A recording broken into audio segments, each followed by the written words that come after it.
جس کی جیب تو بھر رہا ہو تو تیرے بارے میں بات کرے گا. لیکن میں نے کہا چلو حضور کی ناموس کا مسئلہ ہے, تیری ہدایت کا مسئلہ ہے, میں ہتھیار ڈالتا ہوں اور کہتا جا اپنے گھر کے بندے کو لے آ جا, وہ فیصلہ کر دے. ابھی سر کھجا کر سوچنے لگا, سن رہے ہو, کس کو لاؤں کس کو لاؤں. تو میں نے کہا کہ کیوں ابھی بھول گیا. تو مجھ سے کہنے کا آپ کو سب یاد ہوتے ہیں. میں نے کہا ہمیں تو پورے شجرے یاد ہوتے ہیں. میں نے کہا چل پھر مولانا اشرف علی تھانوی کو کر لے آئے. کہنے لگا ہاں ان کو لے آئے. میں نے کہا ان کو تو میں کل لاؤں گا, لیکن آج ان کی کتاب لاتا ہوں. ٹھیک ہے, آج ان کی بولیے ان کی کتاب لاتا ہوں. تو یہ کتاب آپ نے دیکھ لی. اب اس طریقے سے نہیں سمجھا تو کس طریقے سے سمجھا؟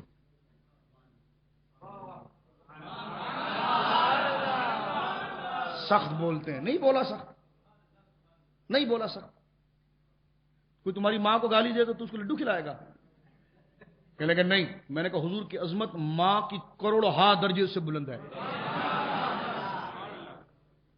اب آپ سنیے, ہم نے کہا فیصلہ ٹھیک ہے؟ کہنے لگا ہاں. ہم نے کہا دیکھو سب سے پہلی گڑبڑ اسماعیل دہلوی نے کی ہے, وہیں سے اختلاف شروع ہوا. کہنے لگے ہاں بالکل ٹھیک ہے, اگر یہ ایسا ہوا ہے تو ہم چھوڑ دیں گے اس کو. میں نے کہا دیکھو رائٹر تمہارا ہے اشرف علی تھانوی. اب کتاب حکایت اولیاء اربع ثلاثہ حکایت نمبر 59, اپنے ان نوجوان دوستوں کے لیے میں نے موضوع کچھ اور بیان کرنا تھا آج, لیکن میں نے نئے چہرے دیکھے تو فکر رضا سمجھانے کے لیے میں نے جان بوجھ کر یہ موضوع رکھا, کیونکہ ہم نے اپنی شیخیت نہیں بگاڑ رہی ہے, جو ہدایت کے پہلو ہے وہ آپ کو سمجھانے ہیں. ٹھیک ہے, ورنہ آج مجھے رد بدعات پر بات کرنی تھی تقابل کے ساتھ, جس پر میں نے تیاری کی تھی. تو اب آپ دیکھیے اس میں مولوی اسماعیل دہلوی کے بارے میں غور سے سنو, بھولو گے تو نہیں. مقدمہ چل رہا ہے, مقدمہ ایسی عبارت تم ہمارے بزرگوں کے بارے میں نہیں بتا سکتے جو تمہارے خود بزرگ نے بڑے پیر کے بارے میں لکھا ہے. میں نے کہا تمہارے بڑے پیر کا, ہمارے وہاں بھی بڑے پیر ہیں. میں نے کہا نہیں, وہ منگل بدھ جمعرات پیر. تو میں نے کہا یہ دیکھو غور سے دیکھو, مولوی اشرف علی تھانوی لکھتے ہیں کہ واضح طور پر انہوں نے اس بات کو لکھا, وہ پوری لکھتے ہیں. خان صاحب نے فرمایا کہ مولوی اسماعیل دہلوی صاحب نے تقویۃ الایمان اول عربی میں لکھی تھی. یہ تھانوی صاحب لکھ رہے ہیں. اس سے زیادہ کیا سچ ہو سکتا ہے؟ مولوی اسماعیل دہلوی صاحب نے تقویۃ الایمان اول میں عربی میں لکھی تھی, چنانچہ اس کا ایک نسخہ میرے پاس اور ایک نسخہ مولانا گنگوہی کے پاس اور ایک نسخہ ایک رک جائیے, مولانا گنگوہی سے ایک بات یاد آئی جو ادھوری رہ گئی تھی, توجہ چاہتا ہوں. میں نے آپ کے سامنے مسئلہ پیش کیا تھا کہ جو صحابہ کو کافر کہے تو وہ اہل سنت رہے گا. انہوں نے کہا جی رہے گا, اور وہ اہل سنت سے خارج نہیں ہوگا. ٹھیک ہے, اور جو اسماعیل دہلوی کو کافر کہے گا وہ کافر ہو جائے گا. اس سے آپ خود دیکھ سکتے ہیں کہ کیا ہے. امام احمد رضا سے کسی نے پوچھا کہ کوئی صحابہ تو صحابہ, کوئی کسی مسلمان کو کافر کہے تو فرما کفر لوٹے گا. کفر اگر اس میں عیب نہ ہوا, اس میں کفریہ وہ نظریات نہ ہوئے, تو بخاری کی حدیث ہے جب ایک کلمہ گو دوسرے پر فتویٰ لگائے کفر کا, اور اس میں وہ چیز نہ ہو تو کفر لوٹے گا. تو صحابہ میں نقص تھا؟ بولو. شیعہ جو بولتا ہے فدق کے بارے میں, خلافت کے بارے میں, ایسا تھا صحابہ میں؟ تو ان کو کافر کہنا جائز ہوا؟ تو یہ تو کہتے ہیں جی وہ اہل سنت سے, کافر تو درکنار اہل سنت سے بھی خارج نہیں ہوگا. ابھی نیٹ کے اوپر طارق جمیل کا کلپ آیا ہوا ہے, اس سے کسی نے پوچھا کہ مولانا احمد رضا خان صاحب کو آپ کافر کہتے ہیں؟ تو میں نے بچوں کو کہا اس کو ڈاؤن لوڈ کرو, معاذ اللہ رضی اللہ تعالیٰ عنہ وارضاہ عنہ. تو اس نے کہا تبلیغی تھا نا, کھل کے نہیں بول پایا. لوگ ہم سے کہتے ہیں اس ماحول میں بھی ایسی بات کرتے ہیں آپ. میں نے کہا یار ہمیں لگ گئی ہے فکر امام احمد رضا کی. اب سنیے میری بات, اب سنیے میری بات. اس نے نیٹ پر یوٹیوب پر اس کا کلپ موجود ہے, اس نے یہ جملے کہا کہ ہم مولانا احمد رضا صاحب کو کافر نہیں کہتے. تو لوگوں نے پوچھا کیوں نہیں کہتے؟ اس نے کہا کیونکہ اب اگر آپ سے کوئی پوچھے نا کہ جناب فتاوی رشیدیہ سے وہ فتویٰ ذرا نکال کے دکھائیے آپ کہ صحابہ کو جو کافر کہے وہ اہل سنت سے خارج نہیں ہوتا, یہ انہوں نے فتویٰ سے نکال لیا ہے. لیکن میں آپ کو حوالہ دے رہا ہوں, یہ کتاب میں آپ کو دکھا سکتا ہوں. میرے آقا حضور خطیب پاکستان علامہ شفیع قاری صاحب رضی اللہ عنہ وارضاہ عنہ کی لائبریری میں وہ نسخہ موجود ہے. ٹھیک ہے, نئے ایڈیشن میں نکال دیا گیا, یوں سمجھ لیجیے کہ 15-20 سال سے نکالا ہوا ہے. لیکن اس کی کڑی, چور بھاگتا ہے تو لنگوٹ چھوڑتا ہے. ان کے ایک لنگوٹیا یار طارق جمیل نے پول کھول دیا. پول کس تناظر میں کھولا کہ جب اس سے پوچھا گیا کہ تم امام احمد رضا کی تکفیر کرو گے, اس نے کہا نہیں, اگر کر دوں گا تو پھر تو مظفر شاہ کی بات ثابت ہو جائے گی, میں تو دیوبندی ثابت ہو جاؤں گا, اور پھر لوگ تبلیغی جماعت میں آئیں گے کیسے. تو اس کو بچاتے ہوئے اس نے یہ بات کہی, کہنے لگا کہ ہمارے اکابر نے تو یہ لکھا ہے کہ جو صحابہ کو کافر کہے اس کی بھی تکفیر نہیں ہوگی. ابھی نیٹ پر موجود ہے, اس کے لفظ ہے کہ ہمارے اکابر نے تو یہ کہا ہے کہ جو صحابہ کی تکفیر کرے گا اس کی تکفیر نہیں ہوگی. میں نے کہا دیکھو وہاں سے صفا نکلا, یہاں طارق جمیل بن کر سامنے آ گیا. لیکن دونوں چیزیں موجود ہیں. لیکن ظلم آپ دیکھیے کہ ایک عام مسلمان کو کلمہ گو کو اگر کوئی کافر کہے معاذ اللہ الیاذ باللہ, اللہ کسی پر کفر کا فتویٰ بیجا لگانے سے محفوظ فرمائے, اگر کہے تو کہنے والا کافر ہوگا. لیکن یہ کیسا دھرم اور مسلک ہے کہ جو نبی کو گالیاں دے معاذ اللہ الیاذ باللہ, بکواسے کرے, اس کو کچھ نہیں کہتے. جو صحابہ کو کافر کہے اسے کچھ نہیں کہتے.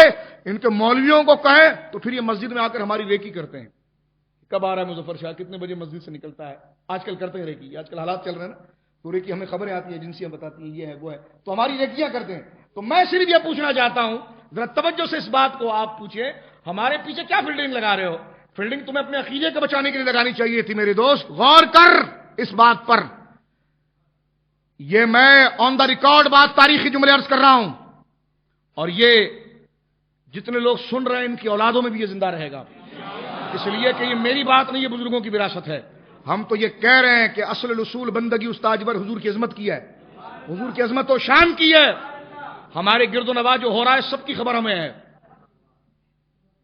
لیکن ہم یہ کہتے ہیں غوث اعظم بمنی بے سر و ساما مدد قبلہ دل, کہتے ہیں انتظامیہ کہتی جمعہ پڑھانے نہ جائیں آپ.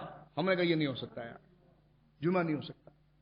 جمعہ کیسے چھوڑ دیں, آتے ہیں جمعہ پڑھانے کے لیے, ہر جمعے کچھ نہ کچھ ہوتا ہے, ہمیں خبریں ملتی ہیں, وضاحت ہوتی ہے. لیکن ایک بات, اس بات کو غور سے سنیں کہ ہمارا قصور کیا یہ تھا کہ ہم نے یہ کہا کہ ماں باپ عزت و آبرو ہر چیز کو مصطفیٰ کے قدموں میں قربان کرو؟ کہ ہمارا قصور یہ تھا کہ جو حضور سے الجھے اس سے جان چھڑاؤ؟ اگر یہ قصور تھا تو, اور تو اسے قصور سمجھتا ہے تو ہم اسے نیکی سمجھتے ہیں, اور تیرے نزدیک گستاخی عبادت ہے تو ہم تجھ پر لعنت, تیری جماعت پر لعنت, تیرے ملاؤں پر لعنت کرتے ہیں, اور رحمت بھیجتے ہیں ان پر کہ جن کی زبانیں صبح شام اور جن کے دل صبح شام مصطفیٰ کی تعریف اور عظمت میں لگے رہتے ہیں. یہ ہم نے نظریہ دے دیا, اور دعا کرتے ہیں اللہ مرتے وقت آخری سانس تک اس نظریے پر اپنے حبیب کے صدقے قائم رکھتے. یہ اصل ہے. میں نے داتا صاحب کے عرس میں بھی بول دیا کہ عمریں گزر چکی ہیں, جو باقی رہ گئی اس میں توبہ کر کے تائب ہو کر جم جائیں. ڈھیلے ڈھالے پینٹو بنو گے تب بھی مرو گے. تو اگر امام احمد رضا کے شان جڑ گئے تو اس نسبت کو آپ ذرا مضبوطی سے رکھیں. اب توجہ سنیے, گفتگو ختم کر رہا ہوں. تو یہ چیز آپ دیکھیے کون سا مذہب ہے یار کہ نبی پاک کی عظمت و شان کا جو منکر ہو وہ تمہارا امام, جو صحابہ کی تکفیر کرے وہ تمہارے نزدیک اہل سنت میں. تو تم کیسے اہل سنت ہو؟ یہ تو اہل سنت نہیں ہے. اہل سنت تو وہ نہیں رہتا. میرے امام کا رد الرفضا اٹھا کے پڑھی, آئے ہائے ہائے ہائے ہائے. میرے امام نے کہا کہ اگر کوئی ابو بکر کو پہلا خلیفہ نہ مانے, صحابہ کی تکفیر, معاذ اللہ صحابہ کو کافر کہنا معاذ اللہ تو دور کی بات ہے, میرا امام کہتا ہے جو حضرت ابو بکر کو پہلا خلیفہ نہ مانے اور ان کی خلافت کا انکار کرے, فقہا اس کی تکفیر کرتے ہیں, فقہا اس کو کافر کہتے ہیں. ایسی سنیت جو تمہیں ٹن ٹنا ٹن بریلی سے ملے گی, جس کی آوازیں یہاں تک آ رہی ہیں. یہ کون سی سنیت ہے کہ جو صحابہ کو گالیاں دے رہا ہے معاذ اللہ؟ گالیاں نہیں, کافر کہہ رہا ہے معاذ اللہ. آپ یہ فتویٰ بھولو گے تو نہیں؟ کون ہے جو میسج پہ چلائے گا؟ ہاں, یہ بھولو گے تو نہیں. تو یہ کون سا نظریہ ہے میرے دوستو؟ نوجوانوں کو شعور دیں آپ. ہماری جنگ ذاتی ہوتی تو حاجی امداد اللہ مہاجر مکی رحمۃ اللہ علیہ کو رحمۃ اللہ علیہ نہ کہتے. ذاتی جنگ نہیں تھی. جو ادھر کے ہوئے ہم ان کے قدموں میں کتے کی طرح آ گئے اور ان کے در پر کتے کی طرح بیٹھ گئے وفادار بن کر کے. نہیں, اب کچھ نہیں دیکھنا, یہ حضور کے وفادار ہیں اور ہم ان کے پاؤں کی جوتی ہیں. چاہے وہ بریلی میں ہمارے پیر امام احمد رضا ہو یا جناب جو ہے وہ نانوتا میں پیدا ہونے والے حاجی امداد اللہ مہاجر مکی رحمۃ اللہ علیہ. اب آپ دیکھیے اس بات کو فیصلہ کر رہے ہیں جناب واضح طور پر مولوی اشرف علی تھانوی. وہ کہتے ہیں جب اسماعیل دہلوی نے یہ باتیں لکھی تو مسلمانوں میں گہرام مچ گیا, اور وہ کہتے ہیں کہ اسماعیل دہلوی صاحب نے اول یہ کتاب عربی میں لکھی. انہی کی بات, مقدمہ یاد ہے؟ بولو, تھک گئے؟ انتظام ہے انشاءاللہ. خان صاحب نے فرمایا مولوی اسماعیل صاحب نے تقویۃ الایمان اول عربی میں لکھی, چنانچہ اس کا ایک نسخہ میرے پاس اور ایک نسخہ مولانا گنگوہی کے پاس ہے. گنگوہی سے میں وہاں پر ریٹرن گیا تھا فتویٰ یاد دلانے کے لیے. اور ایک نسخہ مولوی نصر اللہ خان خورجوی کے کتب خانے میں تھا. اس کے بعد مولانا کو اس کو اردو میں لکھا. اب میں نے تو نہیں لکھا نا, یہ تقویۃ الایمان لکھا ہوا ہے نا. بولو,